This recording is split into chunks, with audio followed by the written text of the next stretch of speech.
Hello everybody, my name is Harry Lay, and this is my final project presentation for Bio 318. This presentation, I'll be covering the influenza of 1968. First, a little background on the disease. Hong Kong typically has two flu seasons, January through March and July through August.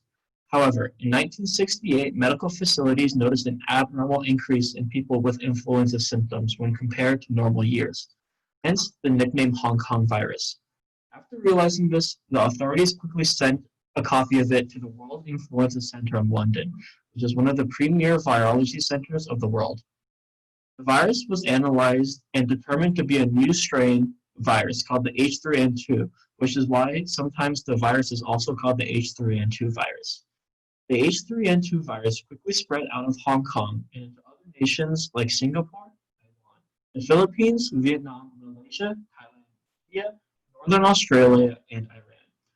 The virus officially crossed the ocean on September 2nd when a U.S. Marine soldier stationed in Asia unknowingly contracted the disease and brought it over, officially turning the disease into a pandemic that affected all hemispheres of the globe. In terms of understanding the virus, there were two phases. Initially, scientists were confused on whether it was a new virus entirely or the strain of a virus before that had mutated into something new. After analyzing it, the World Influenza Center determined that it was a combination of the avian influenza A and the previous H2N2 virus that had affected Hong Kong a decade prior. This process is shown easily in the image to the right. This image shows that there are two primary ways a virus can come into being. First, as shown with the Spanish influenza on the far left, a virus can be transmitted from animal to human. Secondly, the virus can come into being through two different viruses undergoing reassortment and creating something entirely new. In this case, the H3 avian virus and the H2N2 virus came together to create a new disease, the H3N2 virus. This definition has not really changed over time because the technology at the time was more than adequate enough to correctly identify it. Even when there was a brief reemergence of the disease in Hong Kong from 2010 to 2014, the makeup of the virus was more or less the same. As a result, unlike the hundreds of thousands of people who got infected before, only 7% of the population got infected and reinfections were even rarer. In terms of defining the virus went under many different reliable virus centers to get identified properly.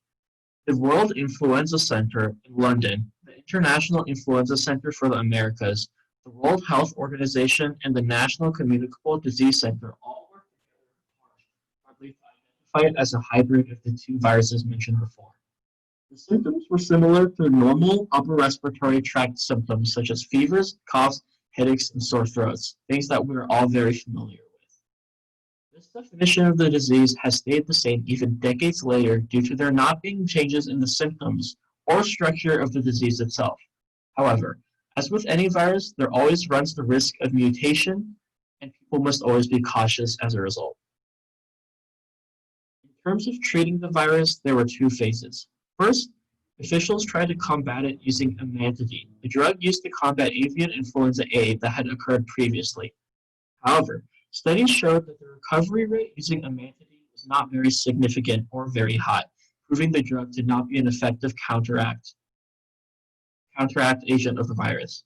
In August of 1968, a vaccine in Japan called the Aichi vaccine showed promise in terms of combating the new H3N2 virus.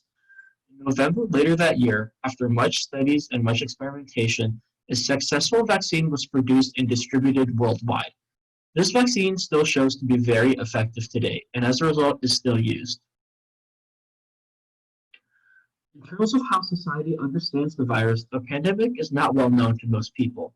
This is because the time period at the time was dominated by more historically significant events, such as the Vietnam War and its protests, the tragic assassination of JFK, and the introduction of the first manned space flights in preparation for the space race later on between the Soviet Union and the United States of America.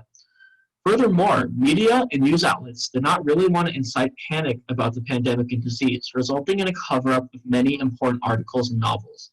For example, Charles Graves, a very famous British journalist at the time, wrote a novel called Invasion by Virus that talked about how the virus was dangerous due to its high mortality rate, high infection rate, and ease of transmission between subjects. However, his publishing company held off on publishing it despite they knew how important it was because they did not want to incite panic amongst people. As a result, this pandemic is not often taught in schools today, which I can personally attest to because when I heard of it, I knew nothing about it.